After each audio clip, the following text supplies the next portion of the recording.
Merci.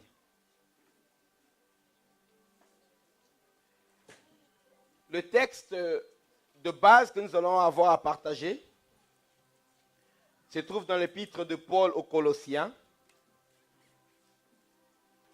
Nous allons lire le chapitre 1er.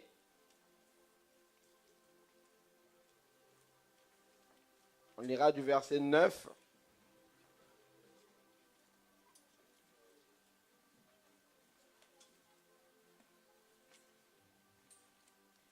jusqu'au verset 11.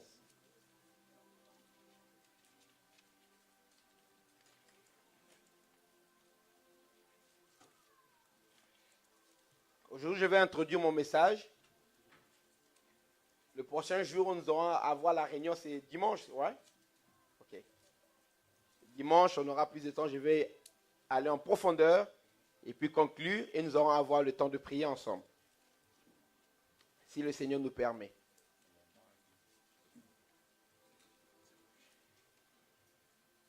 Vous savez que Paul est l'apôtre des païens.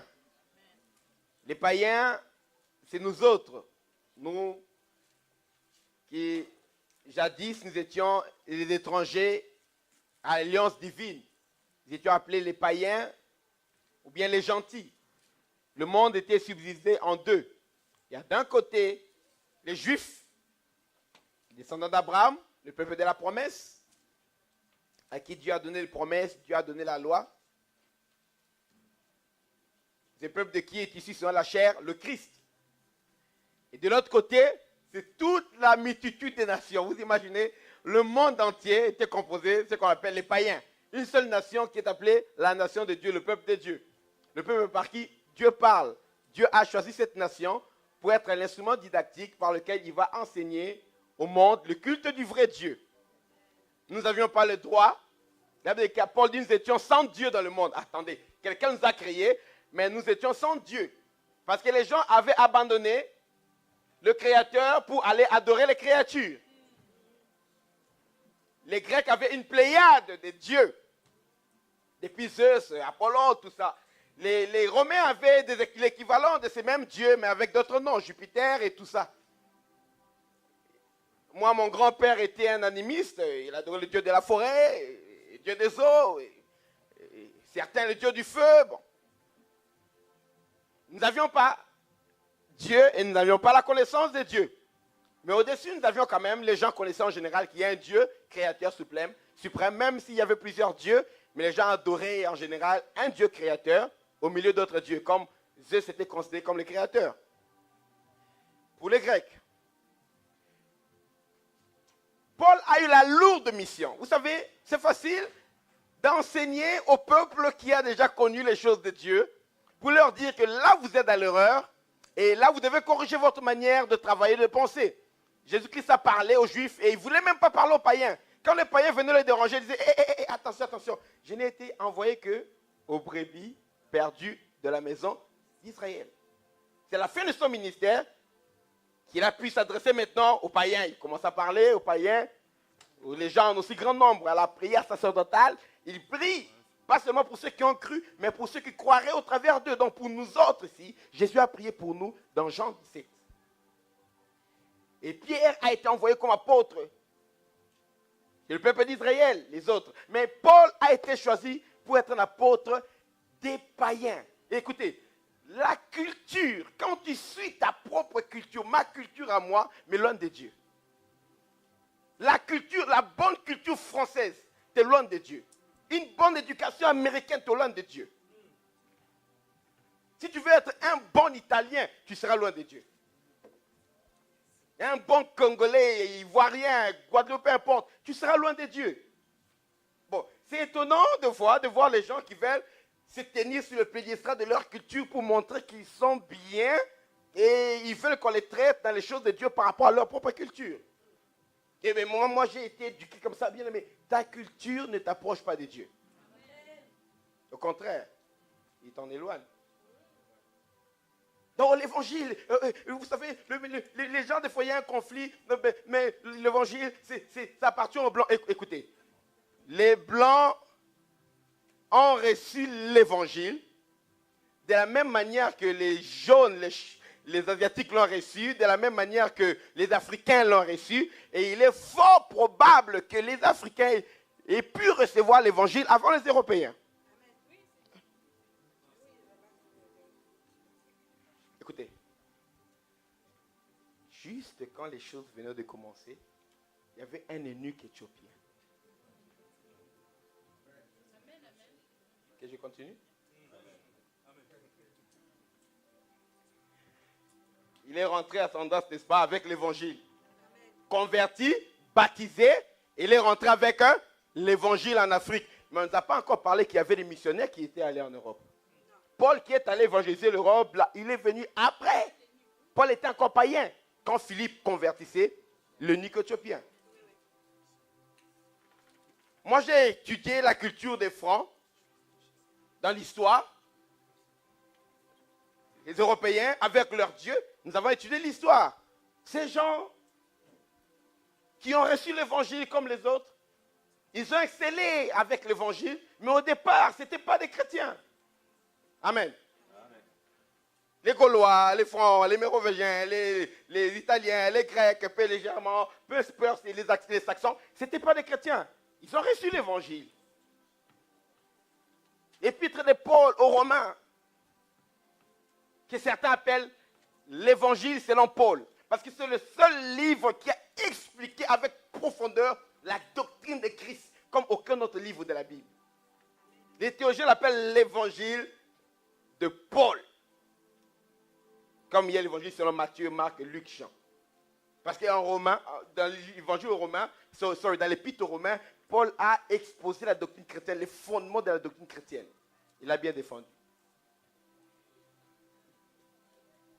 Alors, l'évangile est tellement répandu aujourd'hui.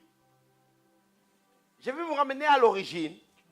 Quand Paul devait se battre pour que les gens qui ne connaissaient pas Dieu, donc nos ancêtres, parce que c'est notre apôtre à nous, nos ancêtres qui ne connaissaient pas Dieu, quand je parle des ancêtres, je parle de mon ancêtre, les Gaulois. Bah, il y a une chanson qui dit nos ancêtres, les Gaulois. Nos ancêtres étaient les Gaulois. Et bon, moi, mes ancêtres originaux, c'est des Bantous. Chacun a ses ancêtres. Nos ancêtres à nous, qui ne connaissaient pas Dieu et qui avaient reçu l'évangile, la parole de Dieu,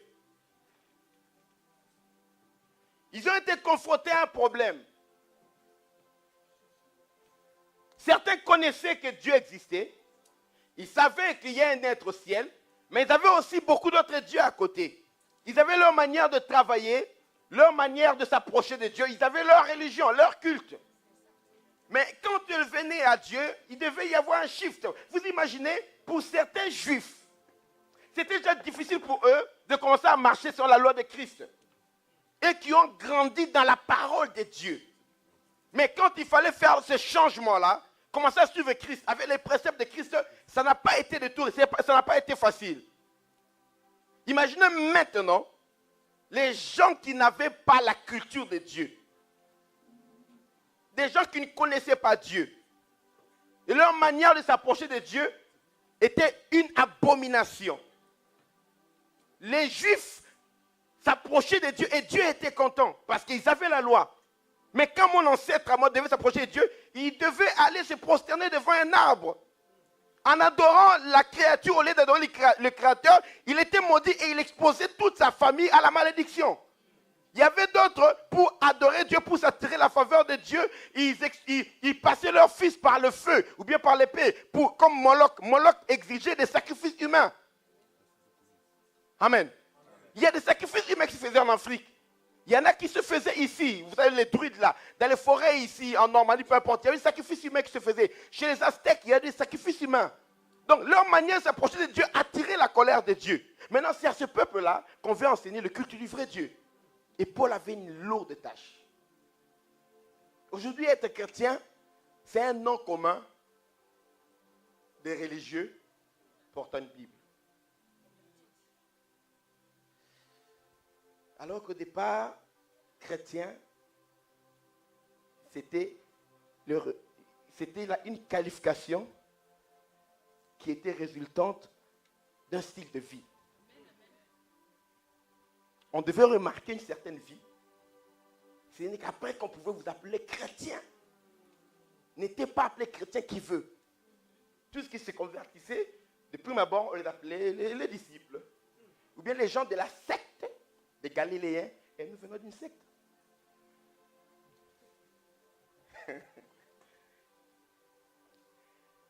Et à Antioche, les gens ont remarqué la manière de vivre des gens. Ces gens étaient différents. Tellement qu'ils sont restés avec Christ, tellement la parole de Dieu est entrée en eux. J'ai une devise que je dis toujours dans mon église, tout ce qui entre doit sortir. Si la parole entre en toi, elle doit ressortir par ta bouche ou par tes actes. Car c'est de l'abondance du cœur que la bouche parle. Amen. Il a dit que le méchant abandonne sa voix et l'homme inique ses pensées. Parce que l'homme et telles sont les pensées de son cœur. Ce qu'il y a dans ton cœur, ça va ressortir. Même si tu ne dis rien, mais tu agiras conformément à ce qu'il y a dans les pensées de ton cœur. Alors, on a remarqué les gens qui parlaient comme Christ, qui agissaient comme Christ, qui pensaient comme Christ. On a dit, ah, regardez ces gens-là, ce sont des chrétiens. L'anglais a mieux traduit Christian, Christ-like. Les gens qui sont comme Christ. En français, on dit chrétien, ça n'a vraiment pas un bon sens. On devait les appeler des chrétiens, des gens qui sont comme Christ. C'est-à-dire qu'on doit observer chez un disciple le comportement, la vie, la pensée, les actes de Christ pour qu'il soit qualifié de chrétien. Tant que cela n'est pas remarqué, eh bien aimé, on t'appelle les croyants.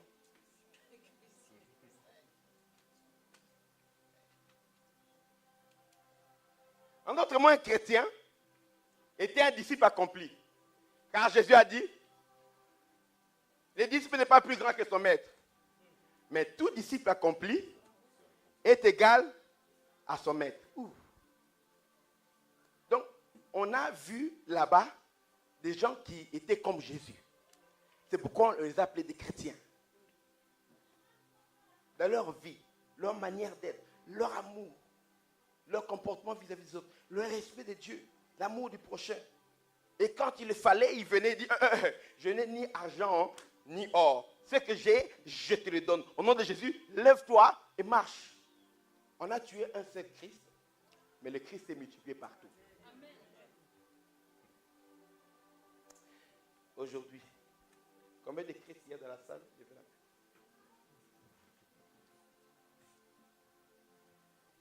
Je peux y aller? Alors Paul, après avoir prêché partout, il a bâti les églises à Éphèse et partout. Non, d'Éphèse, bon.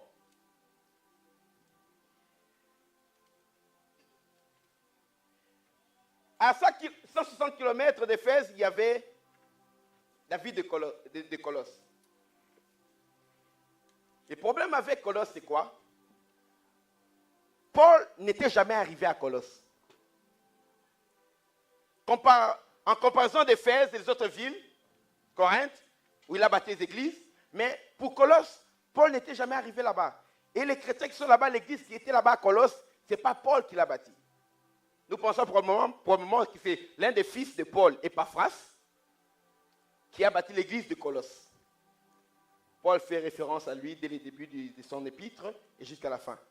Épaphras s'est probablement converti pendant les 3 années de ministère de Paul, dans la ville d'Éphèse, qui n'est pas très, très éloignée de Colosse. Alors, Paul a appris la bonne nouvelle. Que Colosse s'est converti. Enfin, il y a des gens qui sont convertis à Colosse. Nous avons le peuple de Dieu à Colosse. Les Colossiens ont reçu l'évangile. Bien aimé, c'était un scoop. Quand aujourd'hui quelqu'un se convertit, on trouve que c'est rien. Quand quelqu'un vient garer une belle Mercedes dehors, Dieu l'a béni. Bien aimé, se convertir. Ah, on doit revenir aux priorités. Amen. Alléluia. Amen.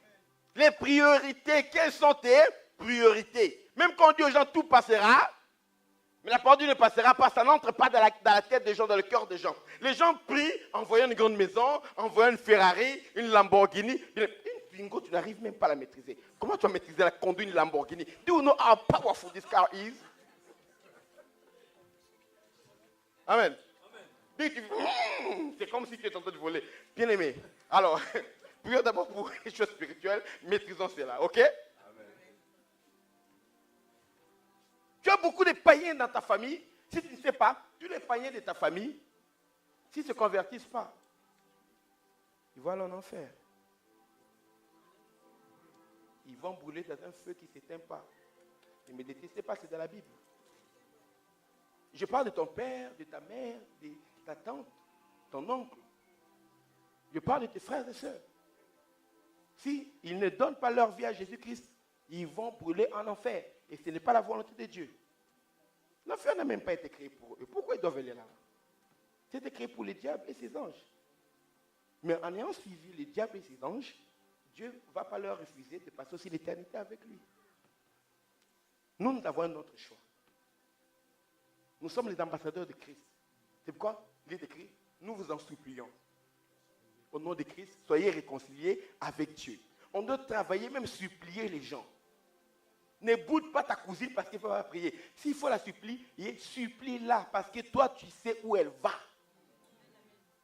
Amen. Tu passes par la maison de quelqu'un, by the way, tu passes à côté de la route, tu trouves la maison est en train de brûler. Le frère avec sa famille en train de brûler là-bas. Toi, tu as vu le feu de la maison. Est-ce qu'il va venir toquer? Toc, toc, toc. Toc, toc, toc. Comment tu t'appelles? Frère Junior, est-ce que tu es là? Tu es là. Si Junior dit, je dors, il est 3h du matin. Je dis, est-ce que je ne voulais pas te déranger, mais il y a un petit feu. Eh bien, ça va, dormez bien. Tu passes. C'est ce que nous faisons. Junior, réveille-toi, il y a le feu. Eh bien, je dors, réveille-toi, tu dormiras pour toujours calciné. Il y a le feu. Réveille-toi, il y a le feu. Réveille-toi, sois ta femme. Tu vas faire tout.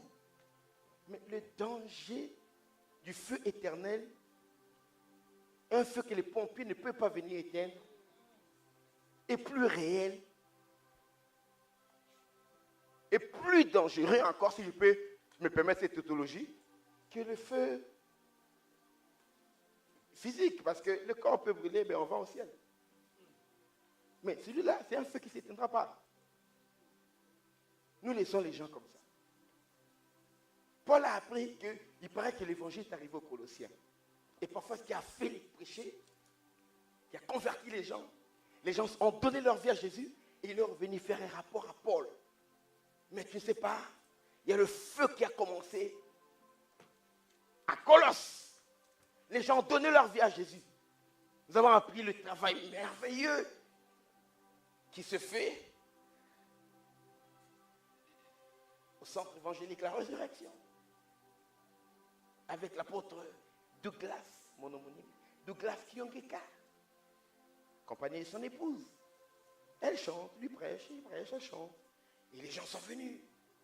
Nous sommes venus à Alfortville. Nous avons appris ce que le Seigneur est en train de faire ici. Vous êtes les Colossiens aujourd'hui. Verset 9, Colossiens 1, 9 à 11.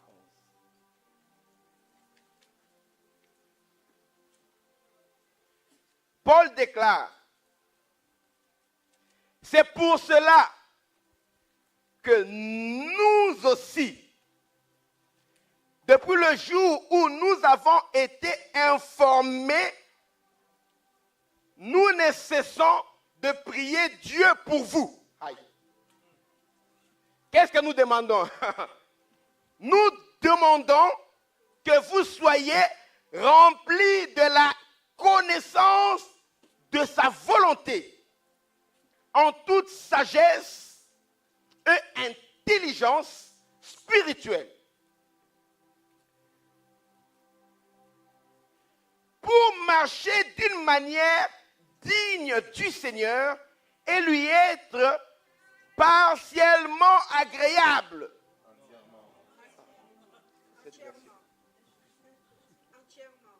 Merci, merci. Vous êtes vraiment très éveillés comme les chrétiens de Béret. Pour lui être de temps en temps agréable. Pour lui être agréable les jours du dimanche.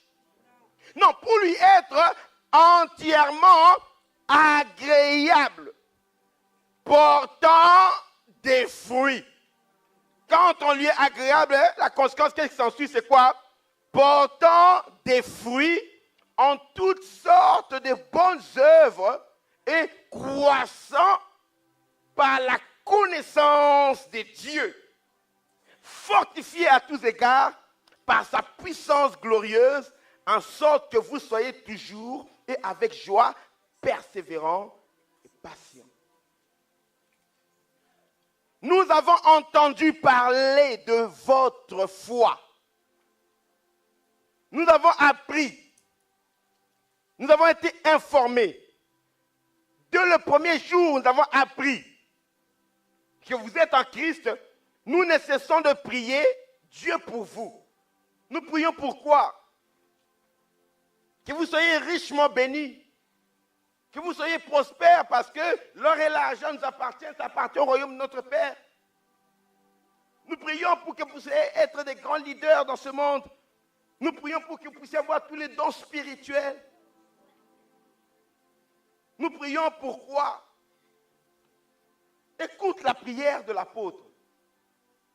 Pas une prière adressée pour des païens, mais adressée en faveur de ceux qui viennent de donner leur vie à Jésus. Ceux qui font partie de l'Ecclésia maintenant. Écoute ce que Paul prie. Il demande, nous demandons que vous soyez remplis de la connaissance de la volonté de Dieu.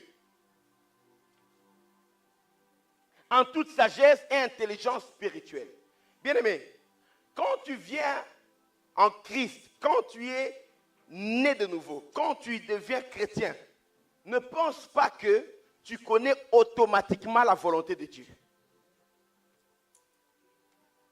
Ne pense pas que le fait que tu sois converti, que tu aies reçu le Saint-Esprit, directement tu connais la volonté de Dieu. Non. Non, j'ai le Saint-Esprit. Non. Bien aimé, tout ce que nous avons, nous n'avons pas besoin de prier pour cela. Tout ce qui nous est donné gratuitement, tout ce qui nous est donné, sans notre concours, nous n'avons pas besoin de prier pour cela. Tu ne prieras jamais. Seigneur, s'il te plaît, je te prie que demain, que le soleil se lève. S'il te plaît, que demain il fasse jour. Que la nuit ne dure pas toujours, que demain qu'il y ait jour, demain que le soleil se lève. Non. Est-ce que tu as besoin de prier pour que le soleil se lève? Dans des cas, aussi longtemps, les cieux et la terre subsisteront, la nuit, le jour, le chaud et le froid, l'été, l'hiver, les semailles et la moisson ne passeront point. Dieu fait tomber même la pluie sur les méchants et sur les bons. C'est-à-dire que ce sont des choses qui arriveront même si tu ne pries pas. Il y aura toujours l'hiver qui passera, il y aura des saisons, des jours. On n'a pas besoin de prier pour ça. Connaître la volonté de Dieu. Nous sommes remplis de chrétiens qui ne connaissent pas la volonté de Dieu dans nos églises. Qui méprennent leur propre volonté avec celle de Dieu. C'est pourquoi quand on vient leur prêcher l'évangile, ça se bute avec ce qu'eux croient être à la volonté de Dieu et ça crée des problèmes, ça crée des crises. Il y a des gens qui pensent que Dieu les a appelés. Il y a des gens qui doutent par rapport à l'appel que Dieu les a lancé sur eux alors que Dieu les a appelés. Les gens croient connaître Dieu mais en réalité ils ne connaissent pas. Et connaître la volonté de Dieu, bien aimé, c'est très... Il faut s'appliquer. Parce que ce n'est pas naturellement que nous connaissons la volonté de Dieu. Les disciples sont venus voir Jésus. Le Seigneur, apprends-nous à prier, comme Jean-Baptiste a aussi appris à prier à ses disciples. Ben, toi, tu es là en train avec toi. Apprends-nous aussi à prier. On a vu les disciples de Jean-Baptiste, ben, on dirait qu'il prie mieux que nous. Apprends-nous à prier, Seigneur. Jésus a prié. Il a mis des paroles dans leur bouche. Il a dit, quand vous priez, dites. Quand tu entends Jésus te dire, dites, ça veut dire qu'il a mis cela dans ta bouche. Quand tu entends Jésus dire, ne dites pas, ça veut dire qu'il a enlevé cela dans ta bouche. Il y a des paroles que les chrétiens doivent dire. Il y a des paroles que les chrétiens ne doivent jamais dire. Même si tout ton peuple le dit, ta famille est habituée à dire ça. Quand Jésus a dit ne dites jamais, c'est-à-dire qu'il a enlevé ces paroles de la bouche de ses disciples. Oh, nous on est habitués comme ça, oui. Tu veux être de Christ ou bien tu veux être de ta famille. Cher Dupont. Jésus a dit, quand vous priez, dites, notre Père qui est aux cieux, que ton nom soit sanctifié, que ton règne vienne, que ta volonté soit faite sur la terre comme elle est faite. La volonté de Dieu est faite où? Sur la terre. Non. Jésus n'a jamais mis ça. Que ta volonté soit faite, que c'est un souhait. Amen. Ça fait partie de la prière.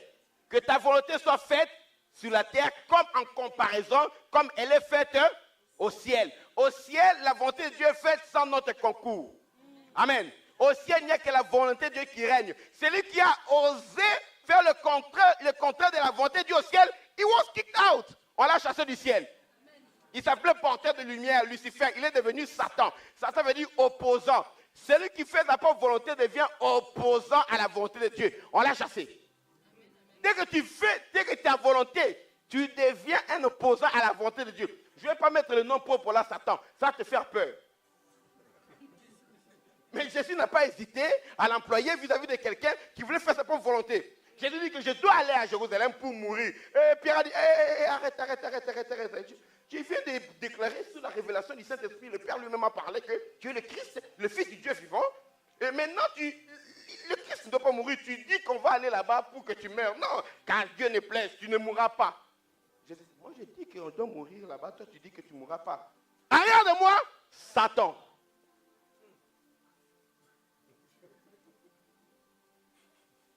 On a dit Satan est descendu. On cherche Satan, c'est qui? C'est Pierre. Parenthèse.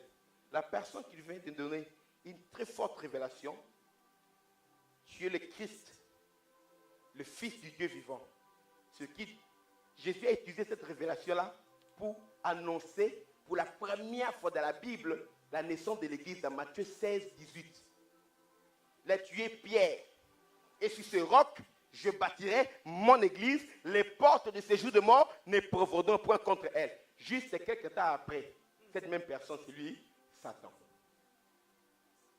Dès que tu t'écartes de la pensée de Dieu, pour faire ce qui est avantageux, Pierre avait peur de la mort. Il voyait déjà la révélation, le succès du ministère de Jésus et lui à côté de Jésus. Comme c'est à moi que Dieu parle maintenant. Donc après Jésus, c'est moi. Et lui, il veut dire, il va mourir. J'ai laissé ma femme et mes enfants. Parce qu'à un moment, Pierre avait demandé, nous qui avons tout laissé, qu'est-ce qu'on va gagner? Alléluia.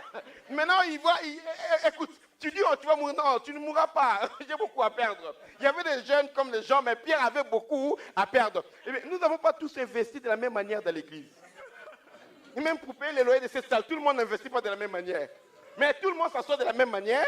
Tout le monde chauffe les sièges de la même manière, mais tout le monde n'investit pas de la même manière. Même dans la chorale, à l'intercession, non, on ne s'investit pas de la même manière. Chacun s'investit selon l'ordre de ses priorités. Et selon ses intérêts.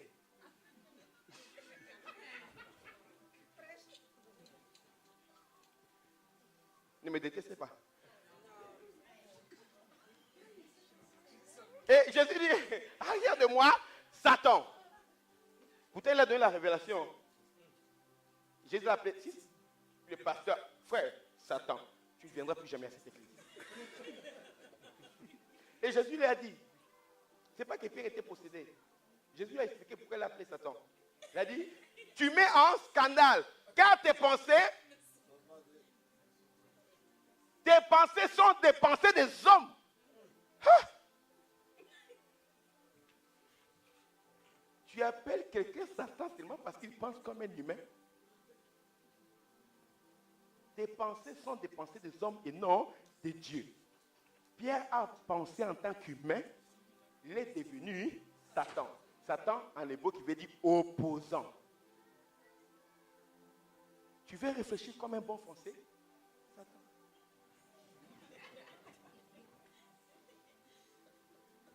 Tu n'es pas loin. C'est pourquoi nous sommes nés de nouveau. Amen. C'est pourquoi Dieu a dit clairement, Paul a dit, écoutez, il n'y a plus ni juif, ni grec, ni homme, ni femme, ni esclave, ni libre. Nous sommes tous un en Jésus. Parce que de l'autre côté, il est tout de Satan. Avec des pensées humaines. Je ne parle pas des possessions démoniaques, non, avec des pensées humaines qui étaient en opposition aux pensées de Dieu. Car Dieu a dit, mes pensées ne sont pas vos pensées.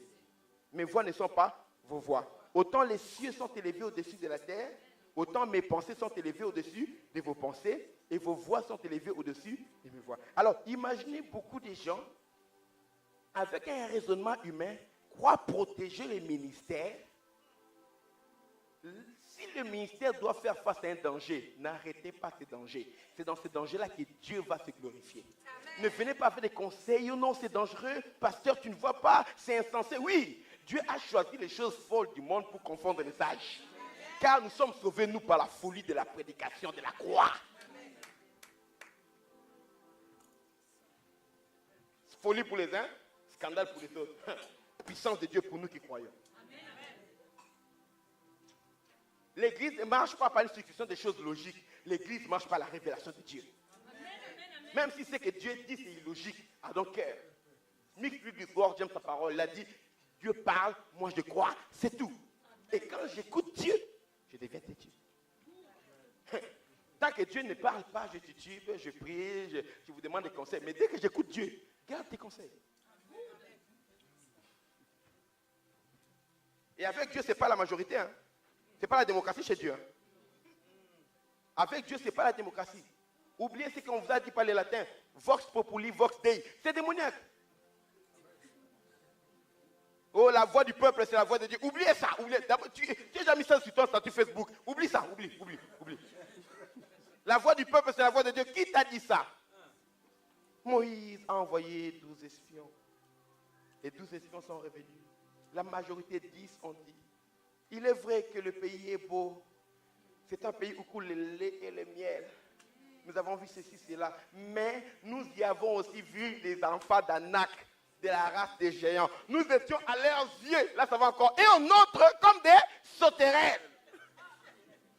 Retournons, nos mains chauves, retournons en Égypte. Ce pays-là dévore ses habitants. Oh, Caleb a fait taire le peuple. Il dit, écoutez, ces gens-là n'ont pas d'ombrage pour les couvrir. Nous avons l'Éternel. Montons, emparons-nous du pays, car nous y serons vainqueurs. Caleb et Josué, qui ont 10 ont voté, retour en Égypte. Ils ont entraîné tout le peuple. 2 seulement dit, allons.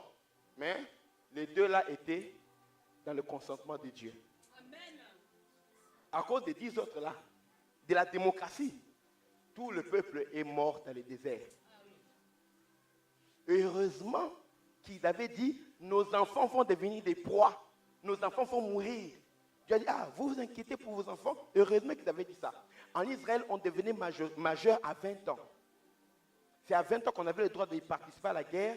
On était considéré comme un membre de la société. Dieu a dit, ok, à partir de 20 ans jusqu'en bas, ce que vous appelez des mineurs, là, des enfants, c'est eux qui vont entrer dans la terre promise. Vous, comme vous avez voulu la sécurité, avec le raisonnement des tactiques humaines, que vous avez trouvé c'est impossible, vous mourrez ici. Quoi, je dis?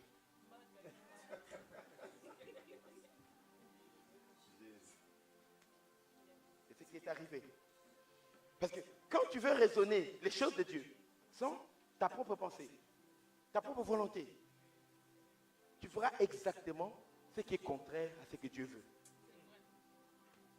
Jésus a dit, priez que la volonté de Dieu soit faite sur la terre. Pour que la volonté de Dieu se fasse sur la terre, nous devons prier. C'est au ciel que la volonté de Dieu est faite automatiquement. Amen. Amen. Oh, tu veux quoi? Tu es malade? Je suis à cette maladie ici. Et je crois que c'est la volonté de Dieu. Hein? On est en train de divorcer. Si Dieu veut, on va rester marié. S'il ne veut pas, on va divorcer. Hein?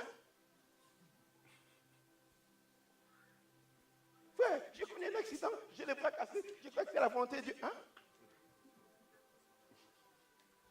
Les gens ont dit quoi? Tout ce qui leur arrive est la volonté de Dieu. Ah. Pourquoi lutter contre la volonté de Dieu en imposant les mains aux gens pour qu'ils soient guéris? Si ta maladie est la volonté de Dieu, viens avec ça. Pourquoi nous on doit venir prier pour ta volonté? D'abord, tu es pauvre. Si être pauvre c'est la volonté de Dieu, reste pauvre. Tu veux devenir riche, tu combats la volonté du frère. Et ce qui est bizarre, les gens choisissent les choses qui disent c'est la volonté de Dieu, d'autres non, c'est pas. Non, mais. Alors, si les gens sont dans ce qu'on appelle quoi? Le fatalisme. Right? Ils se laissent aller, tout ce qui leur arrive, ils disent que c'est la volonté de Dieu. Alors, le diable, il fait quoi? Il déclare, le voleur ne vient que pour dérober. Donc, quand le diable dérobe, là, c'est la volonté de Dieu toujours. Égorger. Quand il égorge, là, c'est la volonté de Dieu. Détruire. Quand il détruit, c'est la volonté de Dieu. Non. On a donné sa carte d'identité par ses actions.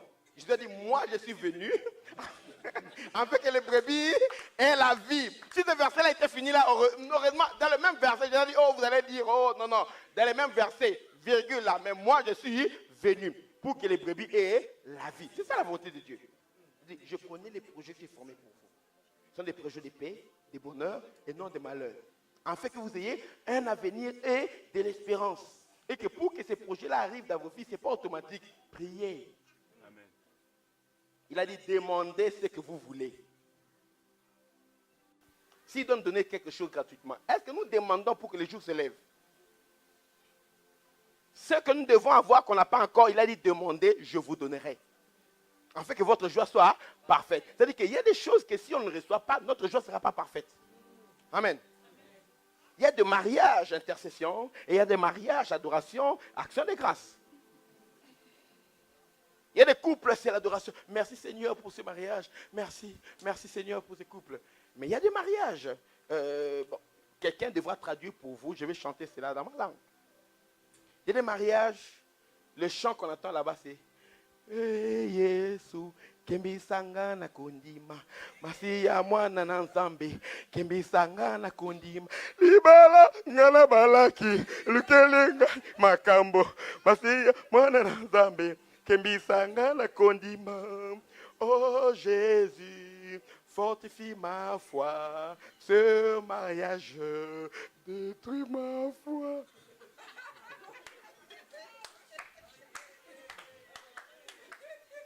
Je vous dis que Jésus voit des trucs au ciel.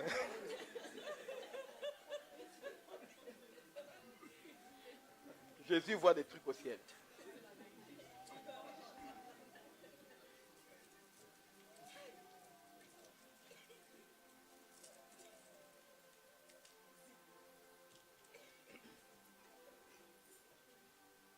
Je suis en train d'essayer de me faire aimer parce que dimanche là, je partirai 10 minutes avant la fin. Je me sens. Je ne veux pas que les gens me lapident ici. Nous prions pour que vous puissiez être remplis. Pas du Saint-Esprit, pas de la puissance, non. Il dit, vous serez remplis de la connaissance de Dieu en toute sagesse et intelligence spirituelle. Je ne parle pas d'une intelligence naturelle, intellectuelle, physique. Une intelligence qui vient de la société, mais une intelligence spirituelle. C'est que Paul parle dans Romains en termes de renouvellement de l'intelligence. Amen. Romains chapitre 12, verset 2. Il a dit, ne vous conformez pas au siècle présent, mais soyez transformés par le renouvellement de l'intelligence, en fait que vous discerniez quelle est la volonté de Dieu. C'est-à-dire que tant que ton intelligence n'est pas transformée, tu ne peux pas discerner la volonté de Dieu. Alors, tu viens d'arriver à l'église, tu parles trop. Ferme un peu ta bouche. Assis-toi qu'on t'enseigne. Sit down. Just right there. Tu as déjà fait bien, tu as échappé au monde. Ne viens pas avec tes diplômes ici. Tes compétences, pas ici. Sit down, please, and listen. Shut your mouth and open your ears. Ferme ta bouche, ouvre tes oreilles. Écoute. Et que Dieu te donne un cœur pour discerner. veux pas écouter, c'est moi. Parler. Oh Dieu, il y a des gens qui osent prendre des versets pour les balancer au pasteur. Frère, moi ici, là, comme on dit chez nous, à vous-même. 16 ans et demi quand je donne ma vie à Jésus. 22 ans en tant que prédicateur. 18 ans en tant que pasteur consacré. 18 ans. Parce que j'ai commencé à prêcher avant d'être pasteur. 18 ans en tant que pasteur consacré. Maintenant, toi, tu viens avec les quelques versets que tu as. Oh, pasteur, bien aimé, je mange avec cette Bible.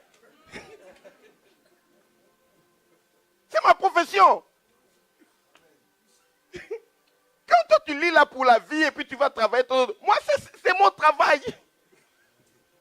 Et tu viens discuter. Mais, sois sérieux. Comment? Oh, oui, il est dit, il y aura des faux pasteurs. Alors, si tu es ici, c'est que tu es bête parce que tu ne peux pas rester chez un faux pasteur. Tu es chez quelqu'un qui est vrai, tu veux le traiter comme un faux pasteur. Le faux, tu te traites maintenant comme vrai. Bien aimé, il y a des doutes. Tu es là pourquoi? Pour être un petit ou un gros Satan. Rappelez-vous, Satan selon Pierre, hein? Je ne vais pas aller au mystère de délivrance, aux liens. Non. Opposant seulement. Tu ne peux pas avancer. L'intelligence doit être renouvelée. Nous avons une couche de poussière des pensées, des habitudes du monde. Nous avons été déformés. Nous venons à Christ pour être transformés et reprendre la forme que Dieu veut de nous. La forme que nous devons avoir.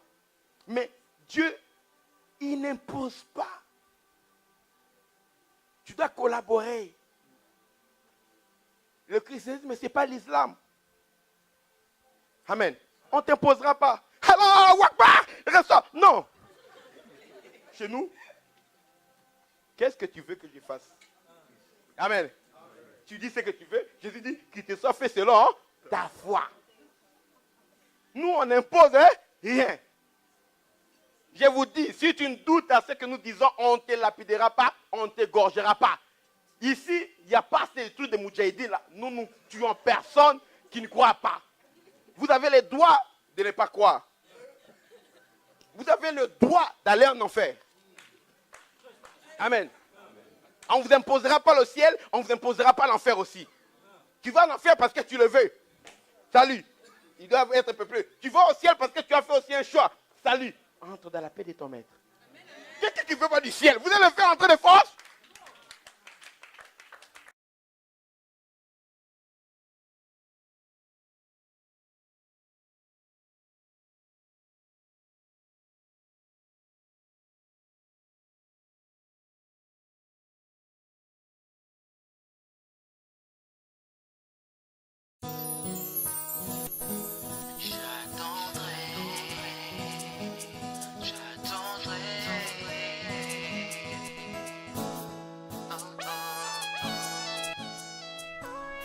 J'attendrai le lever du soleil pour te revoir, pour parler encore du ciel que je regarde quand tu pars. Rêver de toi et moi au-delà des nuages. J'attendrai, j'attendrai, j'attendrai, j'attendrai.